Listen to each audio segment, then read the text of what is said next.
پاکستان کی ثالثی میں امریکہ ایران مذاکرات سے متعلق مثبت اشارے ملنے لگے۔ ایرانی حکام نے معاہدے کے لیے رسمی فریم ورک کی تیاری کے قریب پہنچنے کی تصدیق کر دی۔ ایرانی وزارت خارجہ کے ترجمان نے واضح کیا ہے کہ امریکہ سے مذاکرات کا محور لبنان سمیت تمام محاذوں پر جنگ کو ختم کرنے پر ہے۔ ایرانی صدر مسعود پزشکیان نے امریکہ کے ساتھ مذاکرات میں اپنے موقف سے ہرگز پیچھے نہ ہٹنے کا اعلان کر دیا۔ ایرانی آرمی نے اس عزم کا اظہار کیا کہ ایرانی فوج کسی بھی ممکنہ جارحیت کا بھرپور جواب دینے کے لیے مکمل تیار ہے۔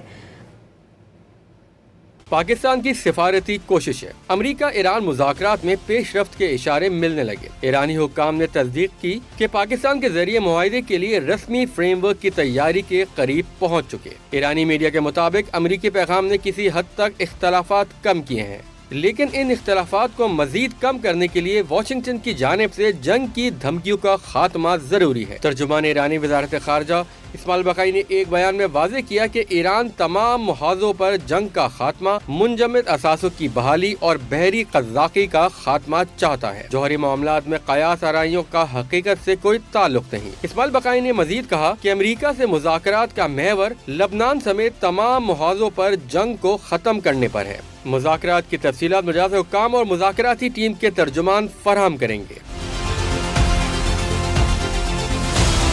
ادھر ایرانی صدر نے مذاکرات میں اصولی موقف سے ہرگز پیچھے نہ ہٹنے کا اعلان کر دیا۔ ایرانی صدر نے ایک سرکاری تقریب سے خطاب میں واضح کیا کہ ملکی وقار پر کبھی سمجھوتہ نہیں ہوگا۔ تہران کسی بھی طاقت کے سامنے کسی صورت سر نہ جھکائے گا۔ باور کرایا کہ مذاکرات میں اپنے قانونی حقوق اور قومی مفادات سے کسی صورت دستبردار نہیں ہوں گے۔